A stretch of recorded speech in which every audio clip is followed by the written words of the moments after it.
আসসালামু আলাইকুম রহমতুল্লাহ। আমার দেশ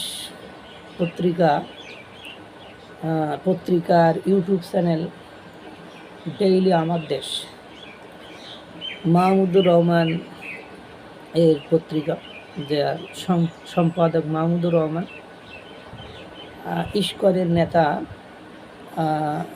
চিন্ময় কৃষ্ণ দাস ব্রহ্মচারী, তাকে গতকাল আদালতে হাজির করা হয়েছিল জামিন চাওয়ার জন্য। তাকে জামিন নামঞ্জুর করা হয়েছে, অর্থাৎ জামিন দেয়নি। হত্যাসহ আরও পাঁচ মামলার আসামি তিনি। আরও লোকদেরকে সেখানে তোলা হয়েছিল, জামিন দেয়নি। আপনারা জানেন চিন্ময় কৃষ্ণ দাস ব্রহ্মচারী, উনি আপনার রংপুরে বড় একটি সমাবেশ করেছিল। উনি আমেরিকাতে গিয়েছিল, সেখানে বর্তমান সরকার যিনি আছেন ওনাকে বর্তমান সরকার বা শাসন ব্যবস্থায় যারা আছেন তাদেরকে নিয়ে কথা বলেছিলেন। তারপরে রংপুরে তিনি একটা হুঙ্কার দিয়ে, খুব আওয়াজ দিয়ে কথা বলেছিলেন। তারপরে তিনি ইত্যাদি ইত্যাদি। তারপরে তাকে ঢাকা থেকে গ্রেপ্তার করা হয়, যখন বিমানবন্দরে তার যেখানে বা থাকেন সেখানে ফেরত যাওয়ার সময় গ্রেপ্তার করার পরে তাকে চট্টগ্রাম আদালতে নিয়ে যাওয়া হয়। চট্টগ্রাম তাকে আদালত জামিন নামঞ্জুর করলে সেখানে তার ভক্তবৃন্দরা একটা সংঘর্ষের রূপ নেয়, বা তার যে ভালোবাসা, সেই ভালোবাসা থেকে তাকে জামিন যাতে দেয় সেই দিকে মোড় নেওয়ার জন্য জানেন আবার ইমার্জেন্সি আবারও সেখানে তাকে নিয়ে একটা কোর্ট বসানোর পরিকল্পনা করেছিল। সেটা নিয়ে সন্ধ্যা মাগরিব পর্যন্ত ঘটনা ঘটতে থাকে। এক পর্যায়ে যে আপনার সেটা আর হয়ে ওঠেনি, পুলিশ অ্যাকশানে যায়। পুলিশ অ্যাকশানে যে তার ভক্তবৃন্দকে সেখান থেকে সরিয়ে দেয়। সরিয়ে দেওয়ার প্রেক্ষাপট ধরে সেখানে সাংবাদিক আলিফ, জামাতপন্থী সাংবাদিক আলিফ, তাকে কে বা কারা হত্যা করে, সেই হত্যার আসামি আবার উনি সহ অনেকগুলো মানুষ আবার আসামি হয়। তারপর থেকে চিন্ময় কৃষ্ণ দাস ব্রহ্মচারীর অনেকবার জামিনের জন্য আবেদন করা হয়েছে। বিভিন্ন সময় মাঝে একজন বয়স্ক আইনজীবী, হিন্দু, নামটা আমি ভুলে গেছি, দুঃখিত, উনি যেও জামিন ধরেছেন। তারপরে তিনি আবার ভারতেও চলে গিয়েছেন।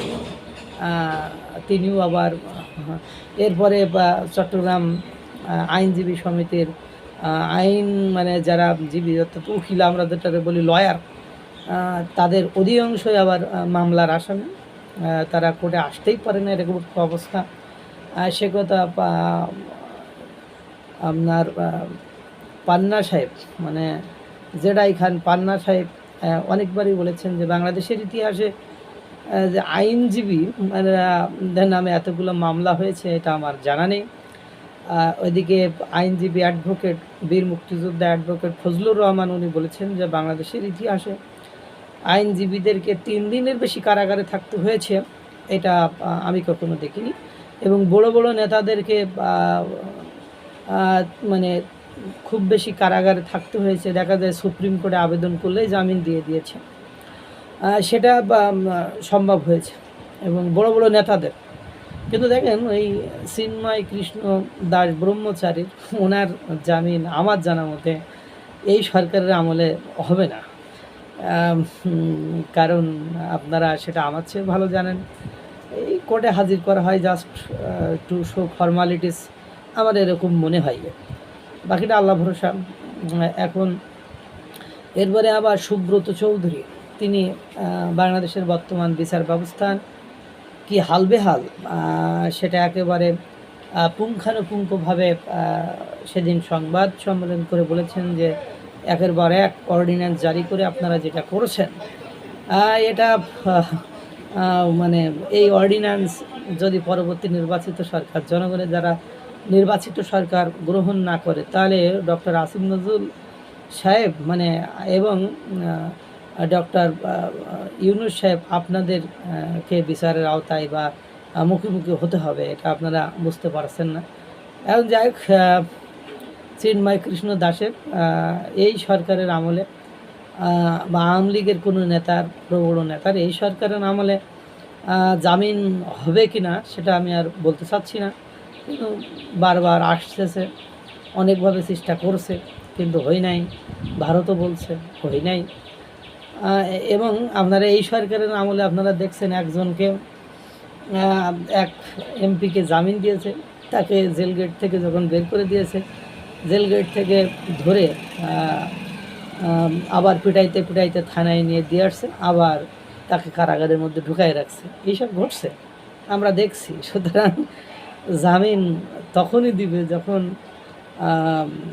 বড় ধরনের একটা চাপের মধ্যে পড়বে বা সরকার পরিবর্তন হবে। সরকার পরিবর্তন ছাড়া অথবা উপরের মহল থেকে বিদেশ থেকে বড় ধরনের চাপ ছাড়া এই যে এদেরকে জামিন দেবে, এই আশাটা করা ভুল। মধ্যে পড়ে শুধু টাকা নষ্ট আর ওই মানে কোর্টে যাওয়া ছাড়া আমার কাছে কিছুই মনে হচ্ছে না।